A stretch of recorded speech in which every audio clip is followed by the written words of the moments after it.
Welcome to Let the Quran Speak. I'm Aisha, your host.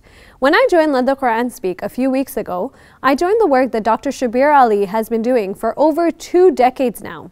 From distributing literature on street corners and participating in public debates to producing a weekly radio show and then a TV show. Dr. Shabir has spent years presenting and defending the message of Islam to the general public. What motivated him to take up this mission? And more importantly, what inspires him to continue? What has he learned along the way? I'm joined now by Dr. Shabir to talk about what inviting people to Islam means to him. So Dr. Shabir, we did a segment on me previously about how I joined the show. Now let's focus a little bit on you.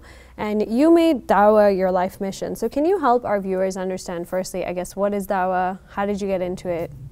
The word Dawah is an Arabic word, and it means invitation or call.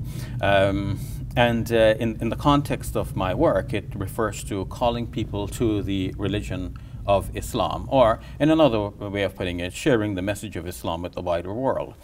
How did I get into this? Well, when I came to Canada, I was a teenager, and I lived in an apartment building, and there were missionaries of other faiths continuously knocking my door, trying to explain their faith to me and inviting me to come to their church or to their prayer meetings. They would share with me their religious literature, including the Bible, and they would engage me in conversation. I didn't have the answers for some of the questions they would ask me about my faith, and I came across the works of Sheikh Ahmed Deedat from South Africa. I began to read his books and prepare for these meetings, and eventually I found that these missionaries wouldn't come to my door anymore.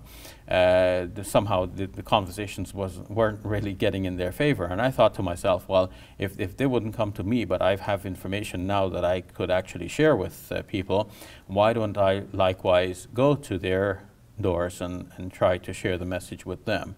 And so that got me into the mode of a wider outreach work.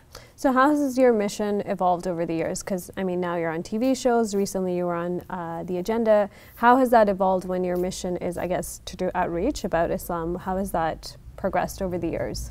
Well, a number of things have changed in my thinking and in my own personal life. In terms of my own personal life, I have pursued higher education since I started this mission many years ago. Eventually, I completed my BA in religious studies, then I did an MA in Islamic studies, and finally my PhD. So going through that kind of academic rigor, studying things in that deep manner shapes your thinking in a new way.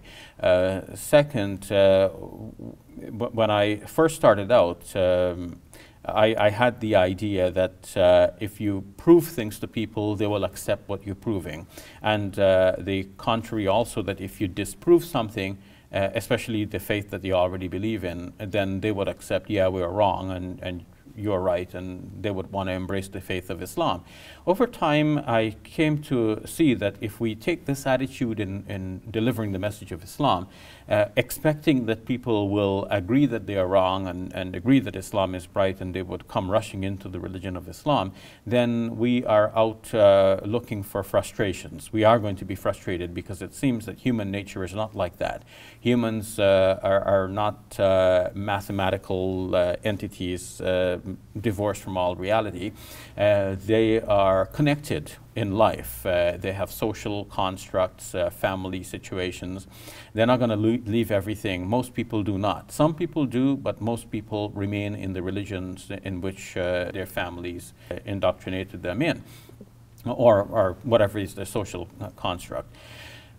So I had to think more deeply about what is the purpose of this mission.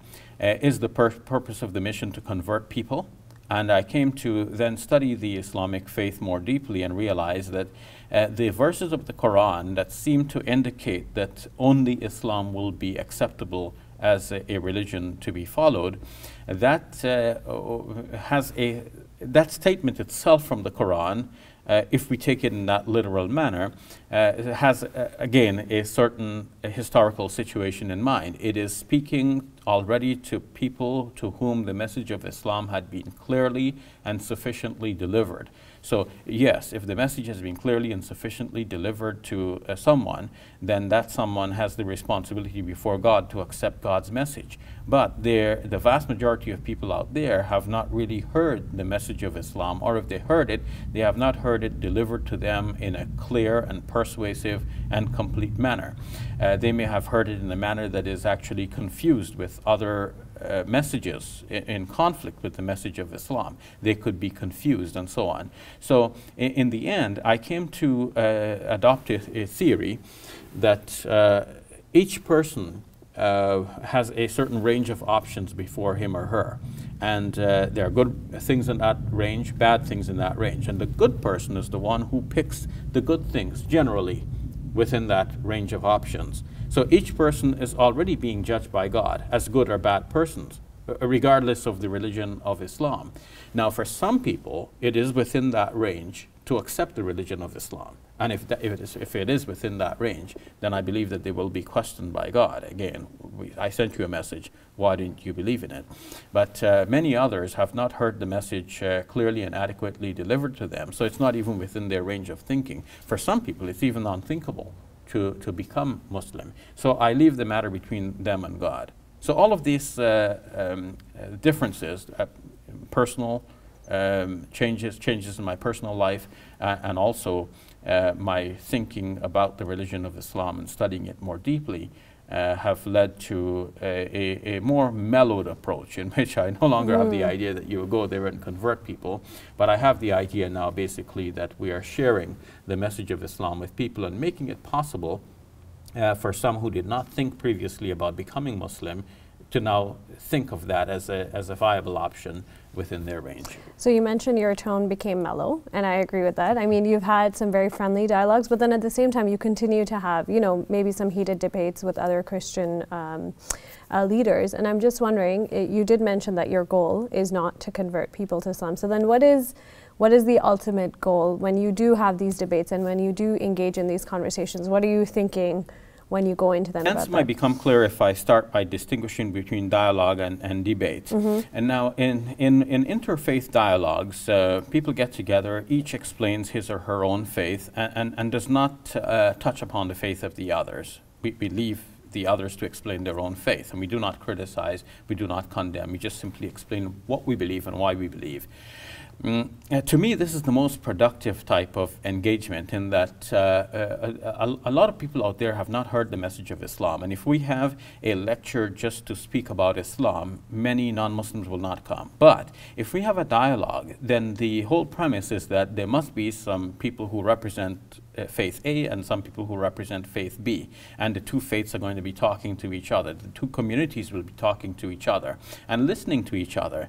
And this gives us an opportunity now to not lecture to the converted, but to be able to also share our message with our friends from other faith communities. That to me is the most productive sort of environment, in which people come in with the attitude of learning, of listening, and they go out as friends. And so we become integrated in our society with other communities, and at the same time we're all better informed by such engagements. So that's dialogue. Now, debates. Debates is another kettle of fish, in that in debates people try to disprove each other. They try to prove that they are right and the other is wrong.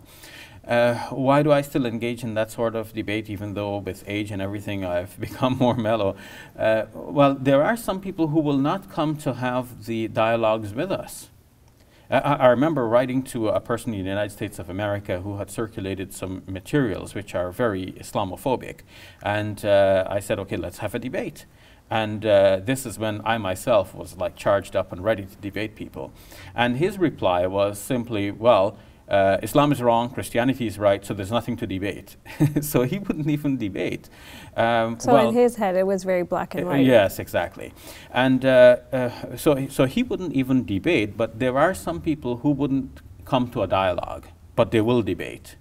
They'll say, okay, we think you're wrong and we're ready to prove it, so let's have a debate.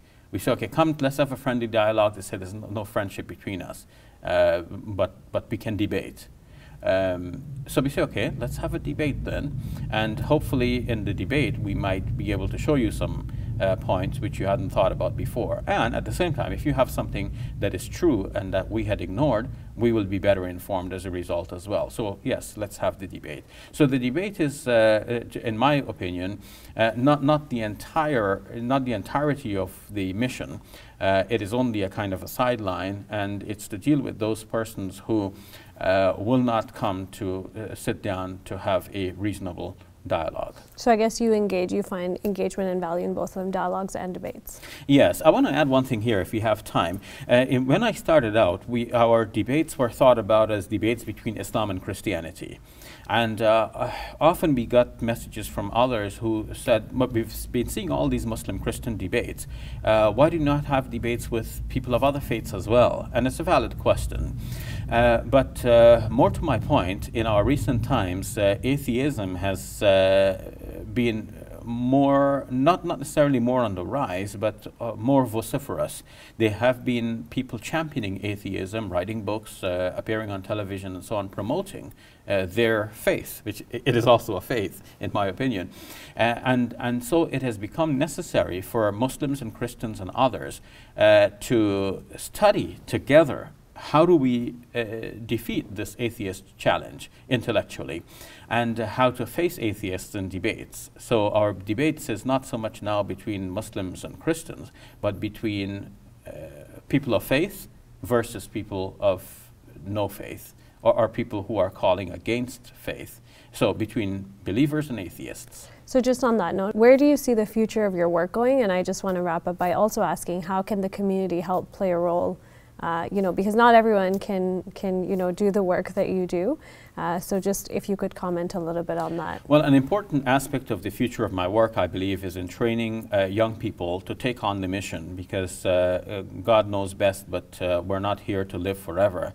My beard is now white. I'm getting closer to the life hereafter, and we need young people to take up the mission. This calls for funding so that the mission can continue. We can establish an institution for training individuals, and people can take on this mission and spread the message in a way in which God will be pleased with us. So it looks like we might have to do another session on mentorship so you can advise people on how to do that. Absolutely. Thank you very much, Dr. Shabir. You're welcome.